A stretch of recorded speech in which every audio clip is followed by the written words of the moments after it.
Hello, all of you. Welcome to another amazing discussion on physics. Welcome to the page of reflection. Today, we are going to understand a very interesting topic of special theory of relativity.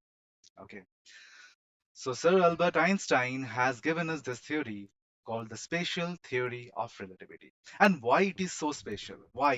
এটা বোঝা খুব important. তো special কারণটা হচ্ছে এই যে থিওরিটা আমরা দেখতে পাচ্ছি আমাদের চোখের সামনে, এটা খুবই ইউনিক। তখনকার দিনে যখন এটা তৈরি হয় তখন এটার ব্যাপারে অনেক কিছু জানা যায়নি। আস্তে আস্তে এটা প্রুফ অনেক বছর বাদে পাওয়া গেছিল। এক্সপেরিমেন্টাল প্রুফ পাওয়া খুব দরকার না? তো এক্সপেরিমেন্টাল প্রুফটা আমরা অনেক বছর বাদে পাই। আর প্রথমে সবাই এটাকে খুব আশ্চর্য একটা মিরাকেল বলে ভাবতো, যেটা হতেই পারে না, এরকম কি করে হয়।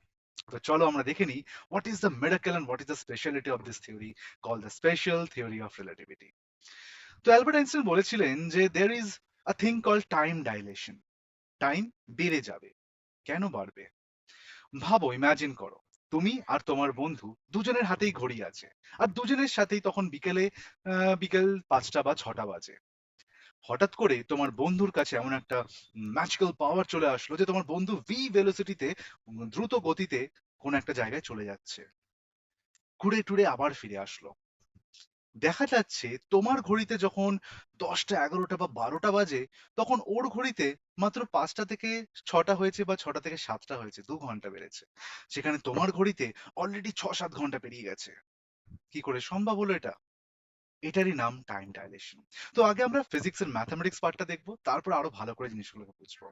এখানে আমরা দেখতে পাচ্ছি আমাদের কাছে, ধরো একটা বডি মুভ করছে, সেই বডির ভেতরে যে টাইমটা আমরা ক্যালকুলেট করছি, তো সেই টাইমটাকে আমরা প্রপার টাইম বললাম। এবার বডি যখন মুভ করবে, the body is moving with respect to something, right, with respect to something. তো সেই জায়গার রেসপেক্টে বডিটা ভি ভেলোসিটিতে মুভ করছে। তো সেইটা হচ্ছে এখানকার ভি ভেলোসিটি। এইটা দিয়ে যখন আমরা এই ডান দিকটা পুরো ক্যালকুলেট করব, আমাদের টাইমটা বেড়ে যাবে। এটার ভ্যালু যদি 1 হয়, তাহলে এটার ভ্যালু 2 এর কাছাকাছি বা ওরকম সামথিং হবে। এইটা হচ্ছে আমার ডাইলেটেড টাইম, বেড়ে যাওয়া টাইম। আর এই টাইমটা কোথায় পাবো? যার রেসপেক্টে আমার বডিটা মুভ করে বেরিয়ে গেছিল, সেই রেসপেক্টে সেখানকার যদি একটা ক্লক বা একটা ঘড়ি বসিয়ে দিই, সেখানে আমার টাইমটা বেড়ে যাবে। That is called time dilation. আর এই যে ফ্যাক্টরটা তোমরা দেখতে পাচ্ছ, 1/√of 1 - v² / c², it is called the Lorentz factor. এটার জন্যই টাইমটা ডাইলেট করছে। তাহলে সহজ ভাষায় যদি আমরা বুঝি, clocks move ফাস্টার or slower depending on the relative speed. এই রিলেটিভ স্পিডটা কিন্তু খুবই ইম্পর্টেন্ট একটা ব্যাপার। Relative speed. তুমি যখন বাসে বসে থাকো, তখন রাস্তাটার দিকে তাকিয়ে কি মনে হয়? রাস্তাটা পেছন দিকে যাচ্ছে, বাসটা এগিয়ে যাচ্ছে। কিন্তু যখন জানলা দিয়ে আমরা তাকাই, তখন মনে হয় যেন রাস্তাটা পেছন দিকে চলে যাচ্ছে। That is due to the relative speed. এবার আমরা দেখতে যাচ্ছি পরের পার্ট, এটার অ্যাপ্লিকেশন কোথায়, এটা কোথায় কি হয়, কিন্তু সেটার ব্যাপারে একটু পরে জানবো, a little bit after, okay. But first একটা ধাঁধার ব্যাপারে দেখি, একটা প্যারাডক্স দেখে নিই, চলো। What is that paradox? কি এত ভুল আছে এর মধ্যে? Let's see. তো ভাবো আমরা একটা থট এক্সপেরিমেন্ট করবো, আর আইনস্টাইন এটা খুব ভালোবাসতেন। আইনস্টাইন এই প্রত্যেকটা থিওরির আগে একটা থট এক্সপেরিমেন্ট করতেন, আর সেটা খুবই কার্যকর হতো। সেই জায়গায় দাঁড়িয়ে আমাদের কাছে, ধরো দুজন টুইন ব্রাদার্স আছে, or twin sisters হতে পারো, no issues, okay. So there are twin brothers, one I am naming as A and another I am naming as B. কিন্তু বি কোথায়? বি এর সাথে ঝগড়া করে স্পেসশিপ করে বাইরে বেরিয়ে গেছে। তো বি এখন স্পেসশিপের মধ্যে আছে। এবার ধরো এর বয়স তখন মাত্র 18 বছর। বিয়ের বয়স তো তাই হবে, কেন তারা যমজ। তারা যমজ। ঘুরে ফিরে বি অনেক রাগ টাগ কাটিয়ে তারপরে একদিন ফিরলো পৃথিবীতে। ফিরে দেখে তখন এর বয়স অ্যারাউন্ড 70 ইয়ার্স। কিন্তু বিয়ের ঘুরতে মাত্র 1 বছর লেগেছে, তখন বিয়ের বয়স মাত্র 19 বছর। বি যে ভাইটা ছিলেন, সেই ভাইটা তো আর তার যমজ ভাইকে খুঁজেই পাচ্ছে না, সে তো এখন বুড়ো হয়ে গেছে। এটা কি করে সম্ভব? কিন্তু ফিজিক্স বলছে এটা সম্ভব। আইনস্টাইনের টাইম ডাইলেশন বলছে এটা সম্ভব। আর এটাকেই আমরা বলি টুইন প্যারাডক্স।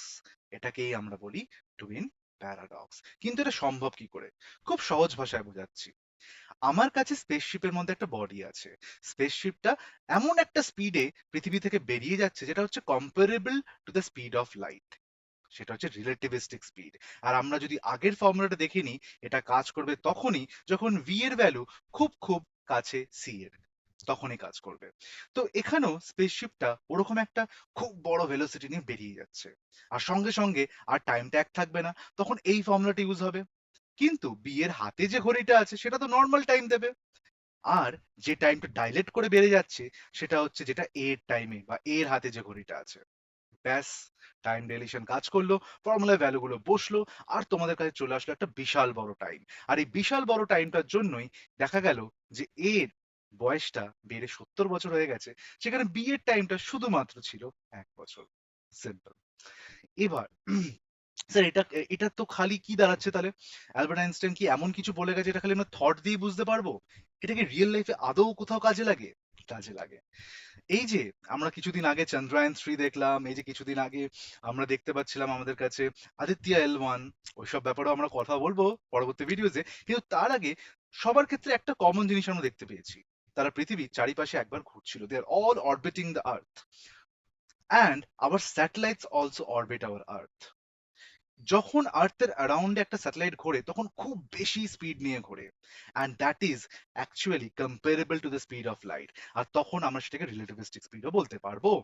আর সেই কারণে তাহলে আমরা যখন স্যাটেলাইট ধরো 10 মিনিট ঘুরলো, তখন পৃথিবীতে তো সেটা আরো বেশি হয়ে যাবে, ধরো 1 ঘন্টা হয়ে যেতে পারে। তাহলে স্যাটেলাইট ধরো একটা ইনফরমেশন পাঠাচ্ছে, এবার ও 10 মিনিট বাদে ওর টাইমে পাঠিয়ে দিল, কিন্তু এখানে তো 1 ঘন্টা বাদে আসলো, তো আমার তো অনেক আগে দরকার ছিল, আমি তো অনেক পরে পেলাম। তাহলে এখানে কিছু একটা কারেকশন করতে হবে, আর সেটাই আমরা করি টাইম ডাইলেশন ফর্মুলা ইউজ করে। আমরা টাইমটাকে এমন ভাবেই সিঙ্ক করি যে ওর যখনই ইচ্ছা হোক, 10 মিনিট হোক, 11 মিনিট হোক, যখনই হোক, আমি এমন ভাবে ইনফরমেশনটা ও তৈরি করবে যাতে আমার কাছে আমার যখন দরকার তখনই আসে। ওই টাইমটাকে আমরা ওরম ভাবে সিঙ্ক করতে পারি, তার কারণ হচ্ছে টাইম ডাইলেশন। কারণ আমরা জানি ও যদি 10 মিনিট লাগায় সেটা পৃথিবীর টাইমে অনেকটা বেশি টাইম হয়ে যাবে, তো সেরকম ভাবে টাইমটা ঘড়িটাকে সেট করে নিতে হয়। তাহলে এটার একটা রিয়েল লাইফ এক্সাম্পল বা রিয়েল লাইফ অ্যাপ্লিকেশন কিন্তু আমরা স্যাটেলাইটস এর মাধ্যমে পেতে পারি। আর thanks to our sir Albert Einstein we can see and we can use special theory of relativity in lots of cases. আমরা আরো ভিডিও নিয়ে আসবো, আরো মজার মজার ফিজিক্স কনসেপ্ট নিয়ে আসবো students and my friends. So keep logging into reflection, keep visiting the page of reflection, reflect, learn, and keep growing. Thank you, all of you. We are going to again meet in the next part. Bye, all of you. Thank you.